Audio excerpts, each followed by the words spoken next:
The hole was built to make people feel small. It stretched wider than a city square and higher than any mountain tower. Lights floated in the air like silent stars. Long rows of seats curved around a shining floor, each seat carved for power, rank, and pride. Gold, silver, living crystal. Names of great houses glowed softly above them. Every seat was filled. Every seat except one. At the far edge of the hole, away from the center light, a single stone bench stood alone. No name, no glow, just cold gray rock. That was where she sat today. Her hands rested in her lap. Her shoulders were straight, but only because she refused to let them bend. Her eyes stayed forward, though she felt every glance. Some aliens whispered. Others pretended not to see her at all. A few stared openly, with thin smiles that cut deeper than words. She had learned to expect this. Once, long ago, she had walked into rooms like this and heads had bowed. Once, her name had carried weight. Now, it carried silence. She believed what they wanted her to believe. That she was unwanted. Across the hall, the doors opened with a low hum. The sound rolled through the chamber like distant thunder. Conversation slowed. Heads turned. A human entered. He was not dressed like the others. No shining armor. No symbols of rank. His clothes were simple, worn at the edges. He walked with steady steps, neither proud nor afraid. His eyes moved across the hall, taking everything in. Many noticed him. Humans were still rare here. Some scoffed. Some frowned. A few leaned forward with interest. The human paused at the edge of the chamber. Rows of powerful beings watched him, waiting to see where he would sit. Seats were offered without words. A noble shifted slightly, opening space. A merchant raised a brow, polite but distant. Even a minor house signaled welcome. It was not kindness. It was curiosity. Humans were useful. Humans were interesting. The human did not move toward any of them. Instead, his gaze drifted to the far edge of the hall, to the stone bench. To her, she felt it before she saw it. That strange pressure, like a spotlight finding her in the dark. Slowly, she turned her head. Their eyes met. For a moment, she thought he would look away like the others. She was ready for it. She always was. He did not. He simply nodded once, as if greeting an equal. Then he walked. The sound of his footsteps echoed, clear and calm. With every step, the whispers grew louder. Does he not know? Is he blind? Someone should stop him. She felt her chest tighten. Her fingers curled slightly. Don't come here, she thought. You don't belong beside me. The human reached the stone bench. He stopped. The hall went quiet. Then, without hesitation, he sat down beside her. No distance. No careful space. Just close enough that their shoulders almost touched. Gasps rippled through the chamber. Her breath caught. She stared at him, eyes wide. He did not look at her right away. He looked forward, just as she did, calm, unbothered. After a moment, he spoke, his voice low but clear. Is the seat taken? For a heartbeat, she could not answer. No one had spoken to her like this in a long time. Not with simple respect. Not without fear or mockery. She shook her head slightly. No, she said. Her voice was steady, though it surprised even her. No one wanted it. He nodded, as if that explained everything. Then I'm glad it was free, he said. Around them, tension thickened the air. A tall alien in silver armor leaned forward, eyes sharp. Human, the alien said, his voice cold. You may wish to reconsider your choice. The human turned his head at last, looking at the speaker. I'm comfortable, he replied. Another voice joined in, softer but dangerous. You sit beside one who has fallen, one who brings shame. The woman felt a familiar sting. Shame. That word followed her everywhere. Before she could speak, the human answered. I don't see shame, he said. I see someone sitting alone. Silence crashed down like a wall. She felt something strange then. Not joy, not hope, something smaller, but just as powerful. Relief. No one had defended her in this hall. Not once.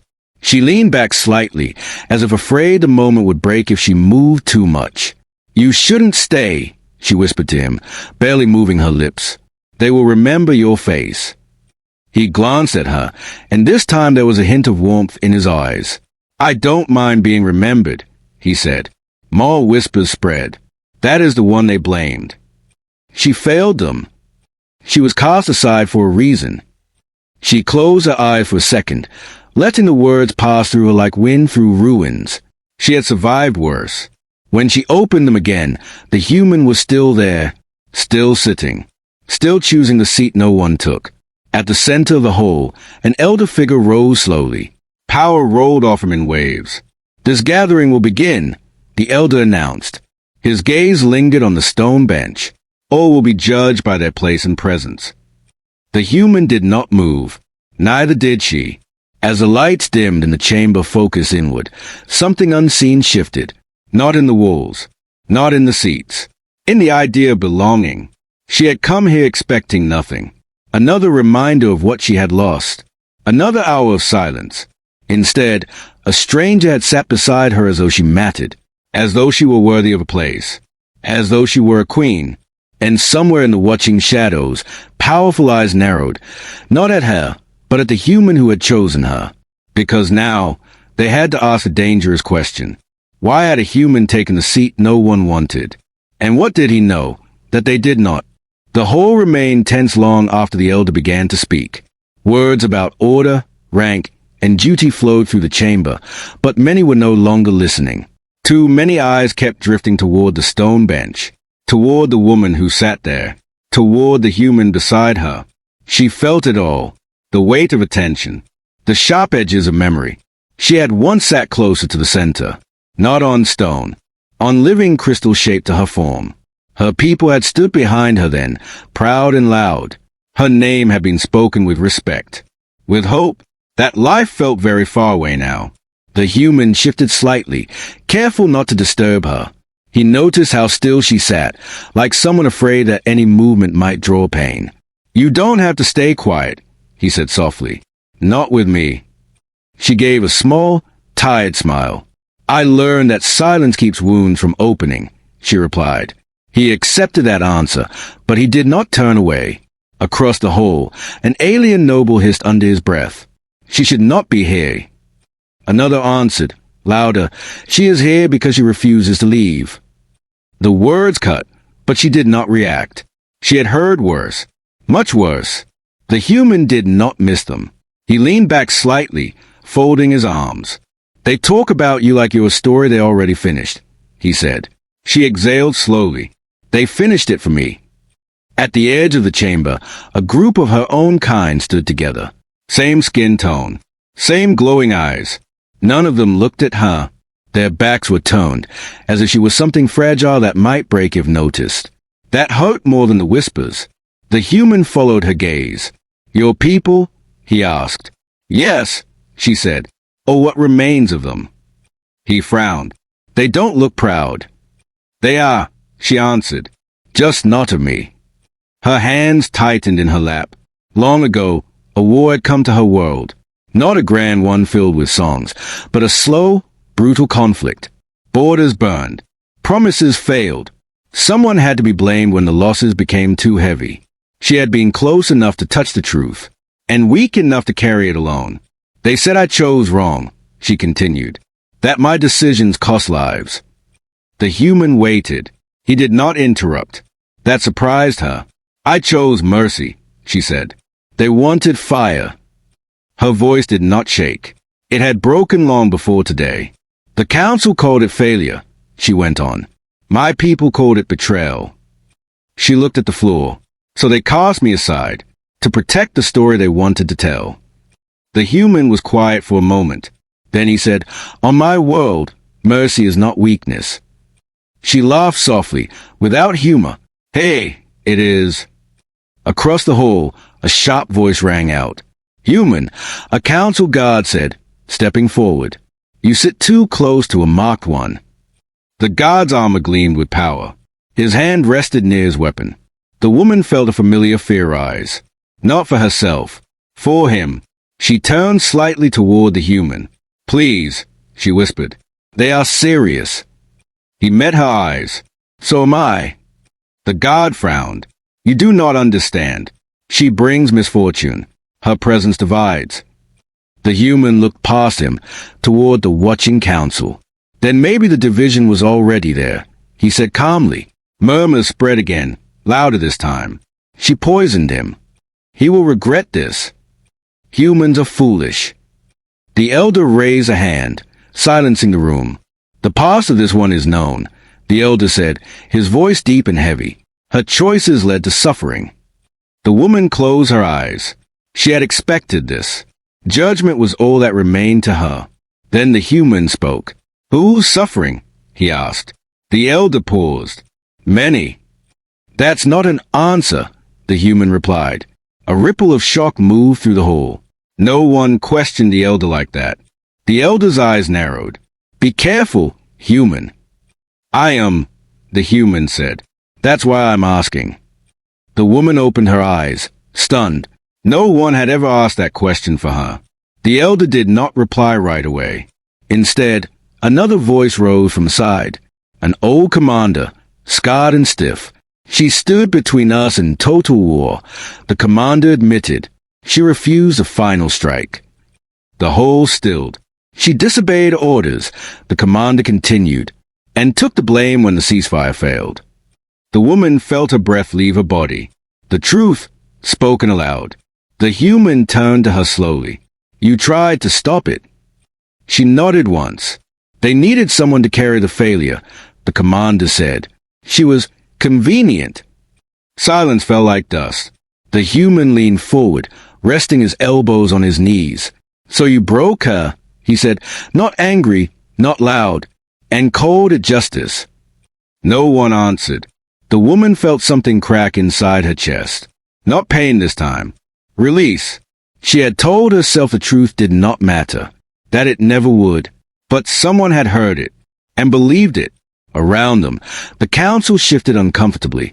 Eyes avoided the stone bench now, not because of shame tied to her, but because of what they had done.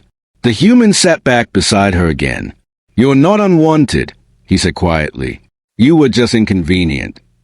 She swallowed hard. For the first time in a very long while, she did not feel alone in the hall. But across the chamber, powerful figures exchanged looks. Plans formed behind unreadable eyes. Because a human had just uncovered a buried truth. And truths, once seen, could not be unseen. The council was not finished with her. And they were definitely not finished with him. The silence after the commander's words was heavy and sharp. It did not feel like peace. It felt like something holding its breath. The woman sat very still. Her hands no longer trembled, but her heart did. The truth had been spoken out loud. That alone was dangerous. Truth had a way of upsetting those who felt safe in their power. The human sensed it too. He shifted his feet on the stone floor, grounding himself as if preparing for something he already expected. At the center of the hall, the elder straightened. This discussion has gone far enough, the elder said. The past is settled. The woman's shoulders tightened. She had heard those words before. Settled always meant buried. The human did not accept them. Settle for who? He asked. A wave of low anger moved through the chamber. Several council members leaned forward. Guards adjusted their stance. One of the elders spoke sharply. Human, you forget your place. The human looked at the vast hall, the towering seats, the glowing symbols of rank. Then he looked back at the stone bench. I know exactly where I am sitting, he said. The woman turned to him, eyes wide. You're making this worse. He met her gaze, calm and certain. Only for people who don't like questions. A guard stepped forward. Stand up, he ordered. Move away from her. The command echoed across the hall. Every eye locked onto the human. This was the moment they expected him to break. To apologize. To step away and pretend none of this had happened. Humans had bowed before. The human did not. He remained seated. No, he said simply. Gasps followed. Even some of the higher seats stirred in shock. The guard's voice hardened. This is not a request. The human finally stood, but not in surrender. He stepped forward, placing himself between the guard and the woman. The movement was small. The meaning was not, you want someone to move, the human said. You'll have to go through me. The woman's breath caught. "Don't," she whispered. "Please." He did not turn back. Behind him, whispers erupted. He challenges authority. He has no power. Humans are reckless. The elder raised his hand again, but this time his voice carried strain. "Human," he said, "do you understand what you are doing?" "Yes," the human replied. "I'm standing." The elder's eyes narrowed. "For someone who failed." The human shook his head. "For someone who was blamed." The guard hesitated. His weapon hummed softly, charging. The woman stood then, slowly, her movements careful. "Stop," she said. Her voice was quiet, but it cut through the noise. "I will not be the reason blood is spilled." She looked at the human, pain and gratitude mixed in her eyes.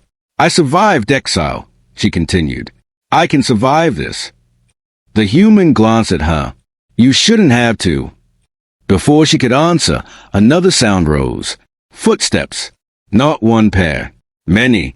From the outer edges of the hall, several humans stood up from their seats.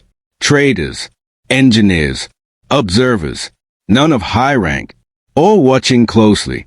One by one, they began to walk forward. The hall filled with movement. A human woman stopped a few steps behind the first human. Then another, and another. They did not speak. They simply stood. The elder's expression shifted. "What is this?" The first human answered without turning. "Company." The woman felt tears burn her eyes. She had not expected this. She had expected to stand alone, as she always had. A council member snapped, "You are overstepping." A human voice replied, "So did you." The tension in the hall tightened further. Guards looked uncertain now. This was no longer one human being difficult. This was many. The elder studied the group carefully. "Humans," he said slowly, "this one brings disorder. Conflict follows her." The first human shook his head. "No, conflict follows lies." That word landed hard. The elder's gaze slid back to the woman. "You should never have returned." She lifted her chin. "You summoned me." Silence. The human turned his head slightly toward her. "They didn't expect you to be seen." Her eyes widened. Across the chamber, quiet conversations broke out among the powerful seats. Plans shifted. Calculations changed. The human stepped back, returning to the stone bench. He sat again, slow and deliberate. "If this seat is a problem," he said, "then the whole is." The woman sat beside him once more, her heart pounding.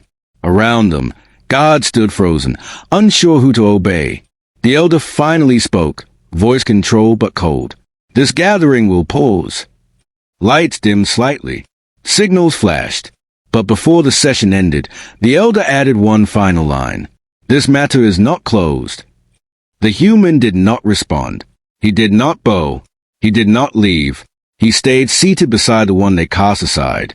And as the hall emptied, the woman understood something important. The council was afraid. Not of her, but of what humans did when they chose a side. Because once a human stood for someone, they did not stand alone.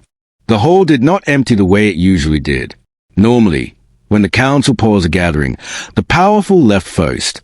Today, no one moved right away. Too many eyes were still fixed on the stone bench. On them, the woman sat with her hands folded, her pulse steady but strong. For the first time in years, she did not feel like she was shrinking under their gaze. The human beside her watched the room carefully. He was no longer just a guest. He was a problem. High above, the council light shifted color, signaling restricted access. The doors at the far end opened again. A new presence entered the hall. The air changed instantly. Conversations died. Even the guard straightened. She felt it before she saw him. A tall figure walked in, wrapped in dark ceremonial armor marked with ancient symbols. His steps were slow, measured, heavy with authority. This was no elder. This was someone older. Someone whose words carried weight beyond the chamber. A high arbiter. The woman's breath tightened. His kind had the power to erase names from history. The human rose to his feet as the arbiter approached. Not out of fear. Out of respect. That alone shocked the room. The arbiter stopped several steps away from the stone bench. His gaze moved from the woman to the human, then back again. "You sit where none would," the arbiter said. The human nodded. "Someone should." The arbiter studied him for a long moment. "Do you know who she is?" "Yes," the human replied. "And I know who she is not." A low murmur spread through the hall. The arbiter turned to the woman. "You carry a heavy history." She met his gaze, calm but unbowed. "I carry the truth." That earned her a pause. The arbiter looked back at the council seats. Why was she placed on the stone bench? No one answered. He waited. Still, silence. The human broke it. Because it's easier to shame one than admit many were wrong. The arbiter's eyes narrowed, not at the human, but at the council. "That is a serious claim," he said. "It is," the human answered. "So is what was done to her." The arbiter raised one hand. The guards lowered their weapons without question. "Explain," the arbiter commanded. A senior council member stood reluctantly. She disobeyed in wartime. The woman spoke before the arbiter could respond. "I refuse an order that would have ended millions." The arbiter turned back to the council member. "And the result?" "The ceasefire failed," the council member said. "We lost ground." The arbiter's voice dropped. "And if she had obeyed?" Silence again. The human answered softly. "There would have been nothing left to rule." That was when the arbiter understood. He looked at the woman with new eyes. "You chose life over victory." She nodded. "Yes." The arbiter turned to the hall. "And you punished her for it." No one argued. The arbiter stepped closer to the stone bench. The hole felt smaller with him there. "Human," he said, "why do you stand with her?" The human did not hesitate. "Because no one else did." A simple answer. A dangerous one. The arbiter looked at him for a long moment. Then he did something no one expected. He stepped aside, creating space. An equal space. "You may sit," the arbiter said to the woman. The hole froze. She did not move at first. She was afraid this was another test. Another cruel game.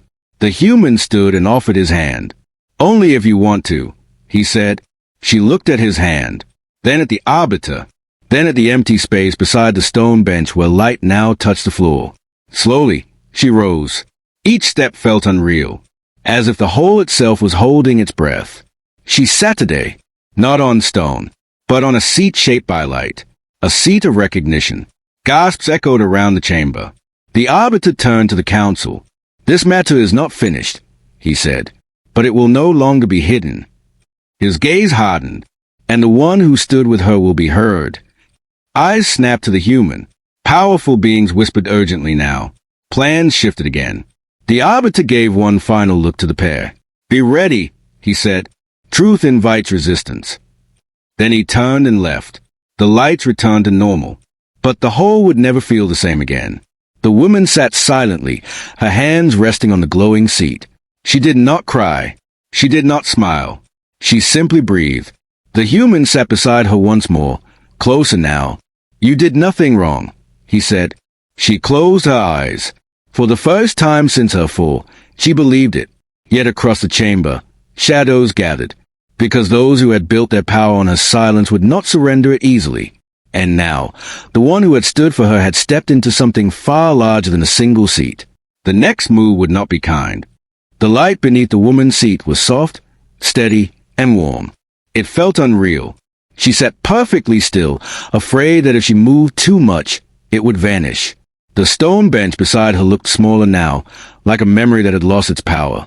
Yet many eyes in the hole still burned with anger. Not at her, at the truth. The human sensed it. He did not relax. Humans never truly relax when silence turned sharp. Across the chamber, council members gathered in tight groups. Their voices were low, urgent. This was not outrage. This was fear. The High Arbiter's words still echoed in the hall. This matter will no longer be hidden. That promise had cracked something open. A council speaker stepped forward, his expression controlled but strained. "The past must be clarified," he said, "for stability." The human raised an eyebrow. "You mean controlled?" The speaker ignored him and addressed the Arbiter's empty space. We request a formal record review. The whole reacted instantly.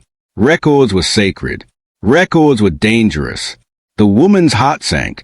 Record could be edited, twisted, erased. She leaned toward the human. "This is where they end it," she whispered. He shook his head slightly.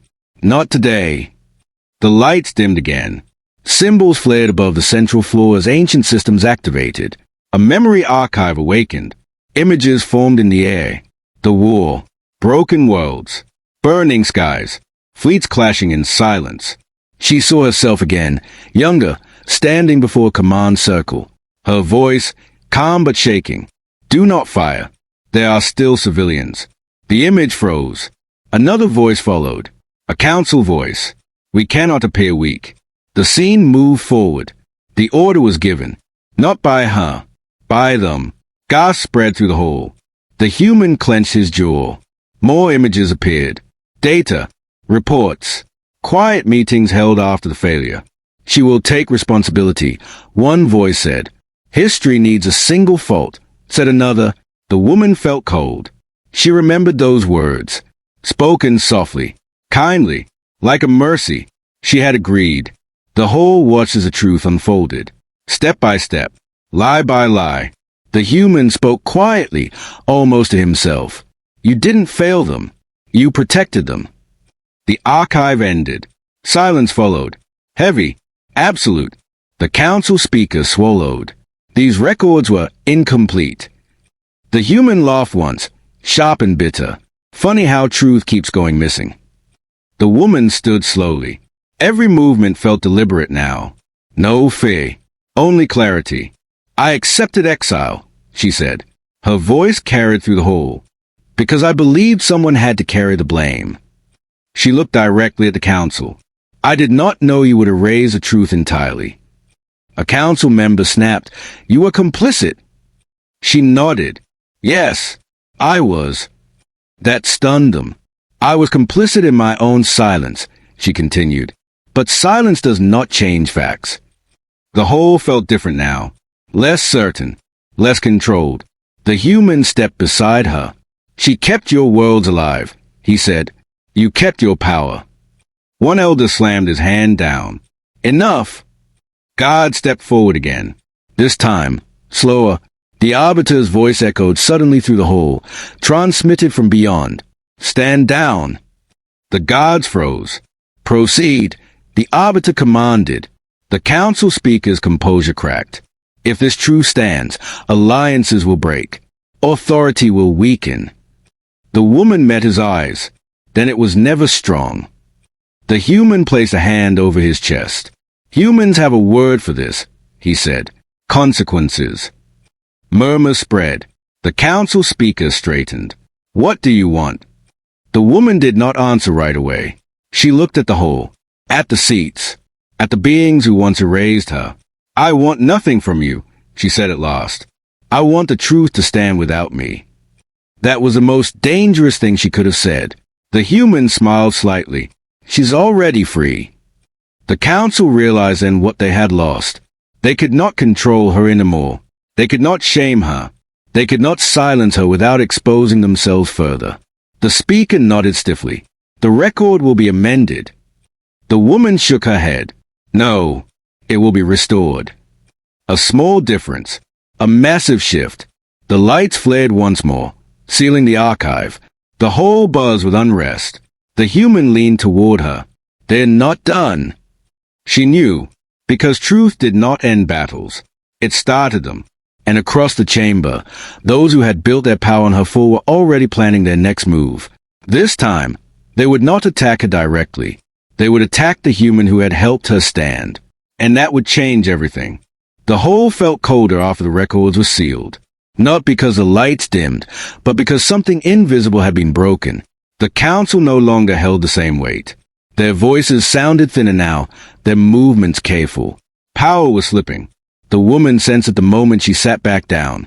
The glowing seat beneath her felt less like a gift and more like a warning. Visibility had a price. The human beside her remained calm, but his eyes never stopped moving. He was watching the guards, the exits, the council members who whispered too quietly to be heard. They will not forgive this, she said softly. He nodded. I didn't expect them to. Across the chamber, a senior counselor rose. His tone was smooth, practiced. The truth has been restored, he said. Now balance must return. The human glanced at the woman.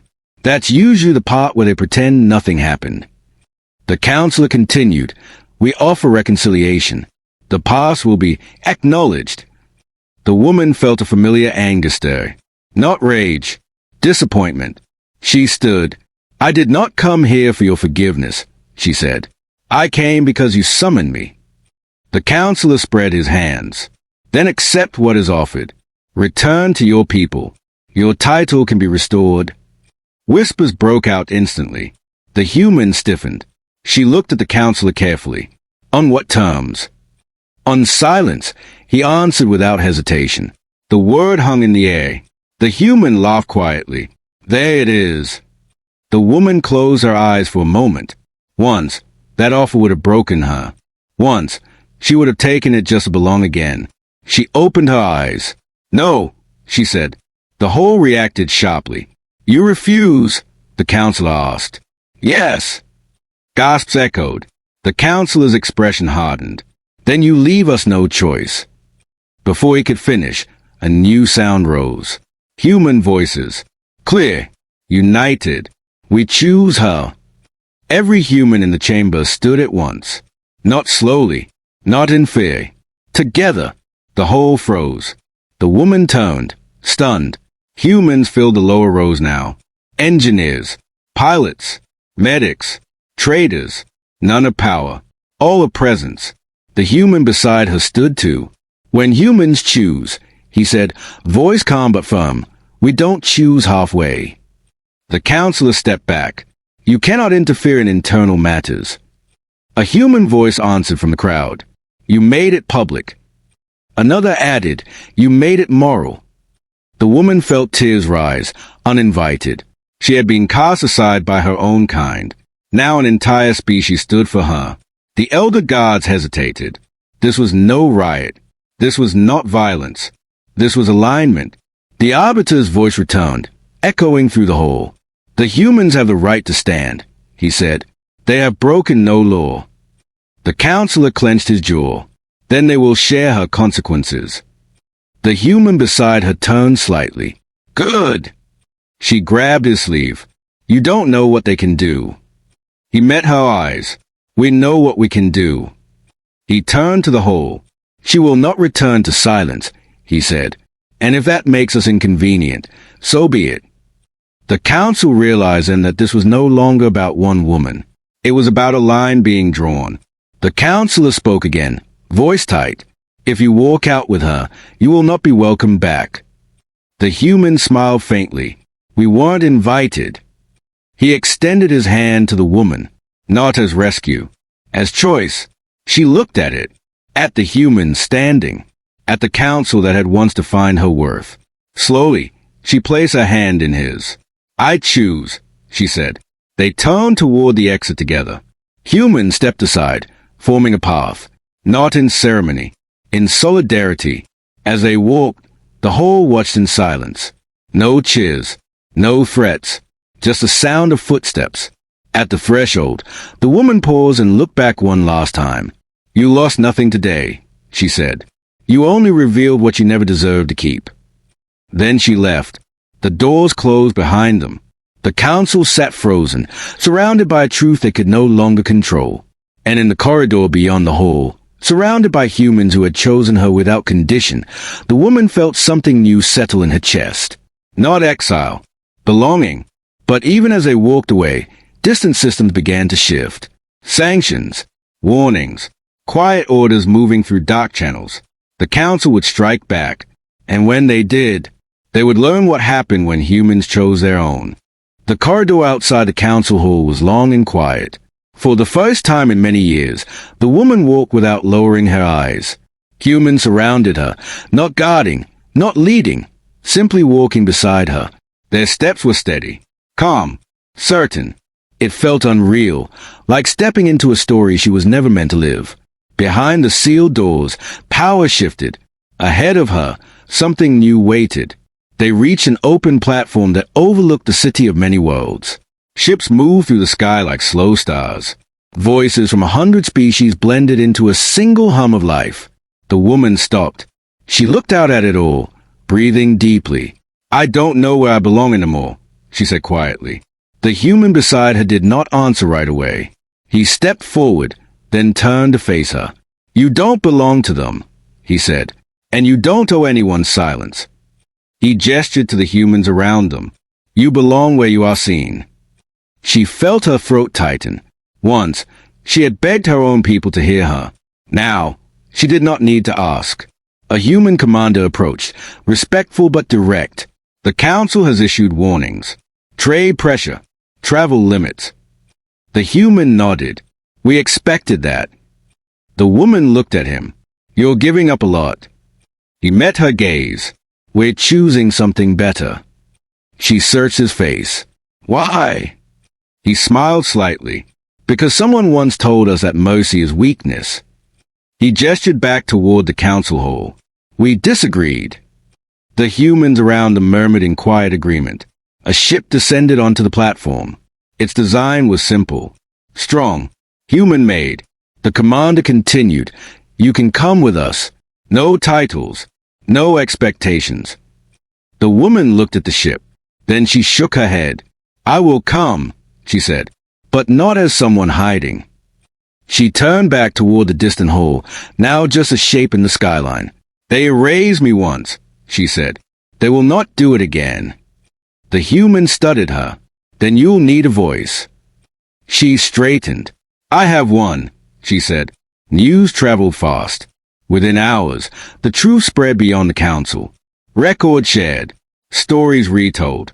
The lie that had once crushed her cracked and fell apart. Worlds began to question. Allies asked uncomfortable questions. And people remembered her name, not as a failure, but as the one who chose life. The council tried to respond. Statements were issued. Apologies framed carefully. No one listened. Because humanity did something unexpected. They did not shout. They did not threaten. They stood beside her, openly, publicly, without apology. And others noticed. Smaller races, forgotten voices, those pushed to the edges. They began to gather, not around power, around principle. Days later, the woman stood before a crowd that stretched beyond the platform. No throne, no armor, just truth. She spoke simply. "I was told I was unwanted," she said. "I believed it." She paused. "I was wrong." The crowd listened in silence. "I was not unwanted," she continued. "I was inconvenient." A ripple moved through the listeners. She lifted her chin. "And I will never apologize for choosing mercy." The human stood a few steps behind her, watching, not as a protector, as a witness. When she finished, no one bowed. They did something better. They stood, all of them. The woman closed her eyes for a moment, letting the sound wash over her. Once, she had sat alone on a stone bench. Now, entire world stood with her. She opened her eyes and looked forward, not as an exile, not as a symbol, but as herself. And as the stars shifted and alliances changed, one truth became clear across the galaxy. Humanity was not feared for its weapons. It was remembered for its choices. Because when the universe cast someone aside, humans sat beside them. And in doing so, they helped her rise. Not in anger, not in revenge, but with dignity. Like a queen,